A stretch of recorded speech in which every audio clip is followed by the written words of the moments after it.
Hi dear guys and girls, I'm Petra. I'm a life coach and advocate for survivors of narcissistic and emotional abuse. Wow, that's a mouthful. um, I was speaking to an acquaintance yesterday about victimhood, and we were just speaking of things in general, that sometimes stuff happens to us in life, and situations occur and circumstances are created in which we can feel like a victim. And this is a very natural response, to feel like a victim and to behave in that fashion as well. But I truly believe that we can only give ourselves a limited amount of time to allow ourselves to be that victim. Because when you remain in that space of being a victim, that is when you feel that you are paralyzed, emotionally paralyzed. You cannot get on with your life. Your thoughts are driving you crazy, and you stay stuck in between a rock and a hard place, really. So this is when we need to take back control and tell ourselves, right, you've been a victim long enough. Now it's time to take leadership again. Now it is time to flip the script, because you have been playing in the narcissistic script for, some of you, most of your lives, from being raised by emotionally abusive parents, and others through friendships, through co-workers, through whatever other situation you can think of when you are being emotionally abused. So there comes a time when you have to make a decision and say, that's it. Yes, I was a target of abuse. I did not invite it in. I did not want it, but it has happened to me. It has had a significant impact on my life, but I refuse to remain there, and I choose to move on from there. So again, do not forget, and I think this is, well, maybe that's not a wonderful way of putting it. We can never forget the abuse or the impact that abuse has had on us. But what we can do is to take control of our further situation, take control of our life, take control of the things that are really not working in our favor. A child is not born with fear, is not born with doubt, is not born with confusion. A child just is.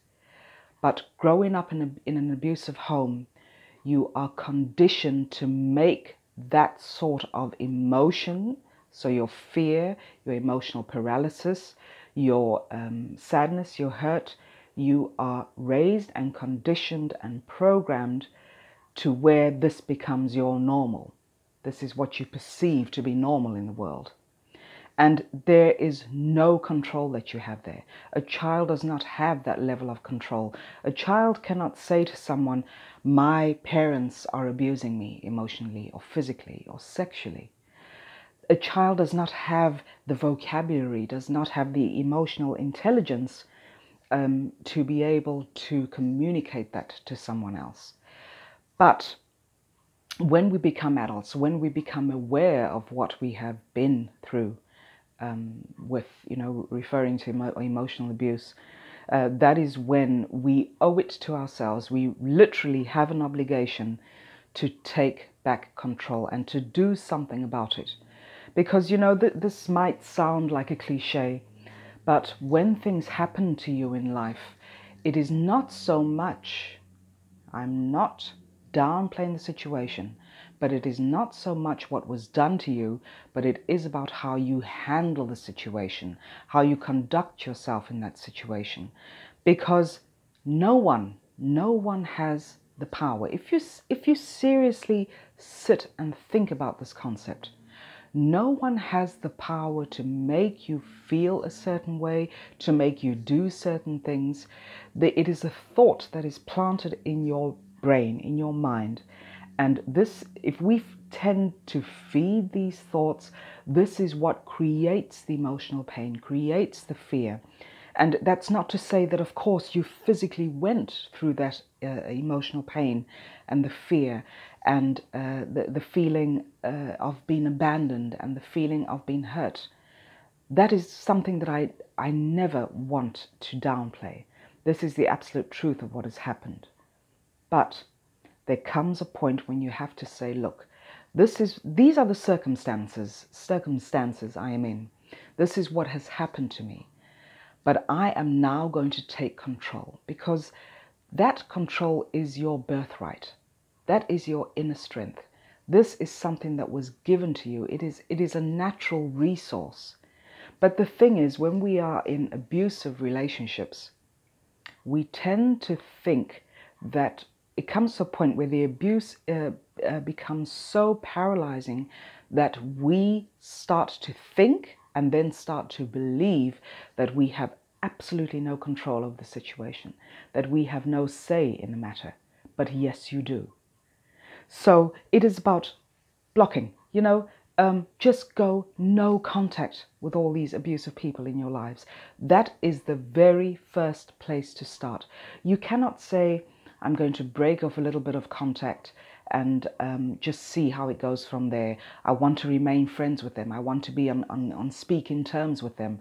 This is just impossible when you are dealing with a toxic person. And again, just to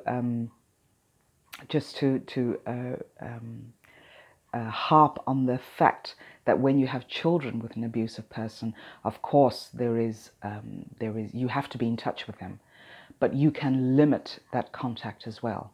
And it is something that you just have to do. It's probably a court order as well. And yes, the children do have a right to see the abusive parent, but just keep that to a bare minimum, all that contact. So you have to start taking care and realizing your emotional thought patterns, and your thought patterns. And in order to do that, this is where you start taking back control of your life, is that you have to realize and acknowledge by asking yourself this question.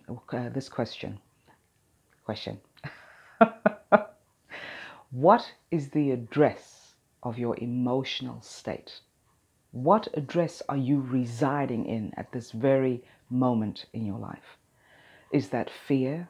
Is that anxiety? Is that sadness? Is that hurt? Is that anger? What is your address? You can name it. Because when you become aware of the emotional residence that you have taken up in, that is when you can proceed to change that address. So when you have made a note, or when you have come to realize just what emotional state you are in, take note of this and also see where it shows up in your body. Fear is usually in the pit of our stomach. It causes us to shallow breathe. It can be that we go into, we have the shakes, uncontrollable shakes.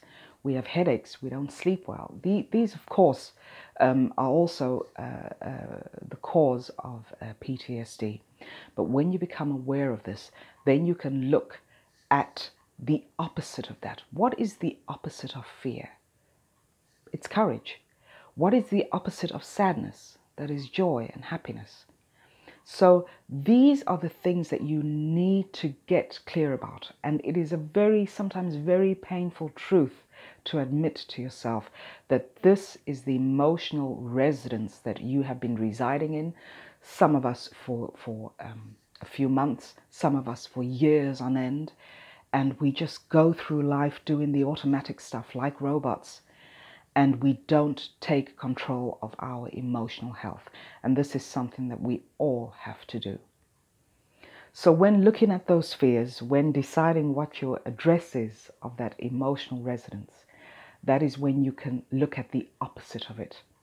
And it's a very physical thing you do, because you change your physical state the moment you become aware of what your thoughts are and how those thoughts affect your emotions, and how your emotions affect what you say, what you do, how you show up, how you come into work, how you relate to your children, how you interact with friends and family members. This is, it's a huge navigation system in us that allows us to look at just what it is that is triggering those emotions and how we can take control of them. Because the best thing you can do, the best retaliation you can give a toxic person is by working on yourself so that they see that there is no way, there is no opening in your life for them to re-enter and to further abuse you. So when you look at those, the emotional address or your emotional residence, your state, it is something that you physically do, and it starts with your thoughts as well. When I was in the first stages of recovering from emotional abuse, I would get up in the morning and just feel so depressed, so saddened, so angered, so hurt. And I allowed myself to be the victim for a while. I think it was maybe, I don't know, 3 months, where I was just feeling so sorry for myself and just getting up in the morning and going through the motions of getting work done, visiting friends, just doing the grocery shopping, just the everyday stuff that one has to do. But then I got to a point where I thought, I don't like these emotions. I cannot do anything with these emotions. They are there. Yes, I have acknowledged them. But this is not how I want to be in life. This is not how I want to go through life. I do not want the toxic people who have been in my life to define what my life is going to look like and how I am going to construct my life. I did not want them to have that power. So it's really a very physical thing that I did, was getting up in the morning, checking my emotions, checking my thoughts, and then looking at the opposite side of that. So if I was feeling angry, I thought, right, what is the opposite of angry? Is really being peaceful. So I want to be peaceful. How am I going to construct that peaceful feeling in myself just for today? I didn't look at the rest of the week. I didn't look at the rest of the month. I just knew that I wanted that feeling, that emotion of anger to be turned into peace just for that day. So what is it that I would do to get that peace? I would, for example, sit and meditate just for 10 minutes. I would go out in nature. I would go for walks. I would go running. I would get the energy pumping, and literally with my arms in the air and doing these exercises, getting the energy pumped. And I found after a while of just doing this I think I noticed it really after about 2 or 3 weeks. I noticed a shift in my energy. And really what you do is when you recognize these emotions and you do the physical of shifting those emotions, it has a direct effect on your body. But when you are not aware of it, you only realize it at a later date. And this is when I realized that, hey, it really gets easier every day to shift my emotional state on a daily basis, because an emotion is a choice. It is not something that just happens. It is our thought process. Whatever we are thinking and whatever we are feeding in our minds is what has this effect on us. So the thing to do is to look for what it is that is going to allow you to make that emotional shift, whatever it may be. And it's usually simple stuff. This is the mistake that we make so very many targets. We make the mistake of thinking that recovery is this very complex thing that we have to do. But recovery is doing simple things every single day. It is training yourself. It is flexing those muscles, those emotional muscles, to get yourself into another frame of mind, into another emotional state, and to move yourself to a new emotional address. That is really what it is. So when healing, don't think about how complex it is, because this is not going to help you. It's just going to make things look so extremely huge in your mind that you will think, oh my goodness, there is so much work I have to do. I'm not even going to start doing it because it is too much. I cannot handle the amount of work that I have to do. So to make it easy on yourself, break it into small things. Do the simple things that are going to change your emotional state, change your thought patterns, and do that every single day. You know, in creating a new emotional state and a new way of thinking, it takes between 30 and 90 days. Now, really, if you really sit and think about it, how long is that really? You know, it feels like yesterday we were just celebrating Christmas and we're already in July. So what is 3 months really? If you become so aware and so conscious of how to shift your emotional state and do that, be committed to doing that every single day, then you will see that after those first 30 days or after the first 90 days, you will have a totally different perspective on life, how to move through it, and this is the way that you diffuse the impact that the toxic person has had on you. So just be aware of this. Again, be aware of your emotional state. Write down the things that come up, your emotional imbalance at this stage. What is it? Fear, anger, hurt, resentment, whatever it is. Write that down and then write an opposite. And when you've written down that opposite, then you for yourself decide what it is that is going to allow you to make that shift. Is it running? Is it changing your eating habits? Is it documenting your thoughts? Is it journaling?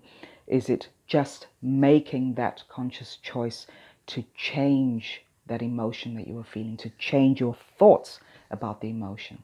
So again, it is not about the circumstances. It is not about the situations we are in.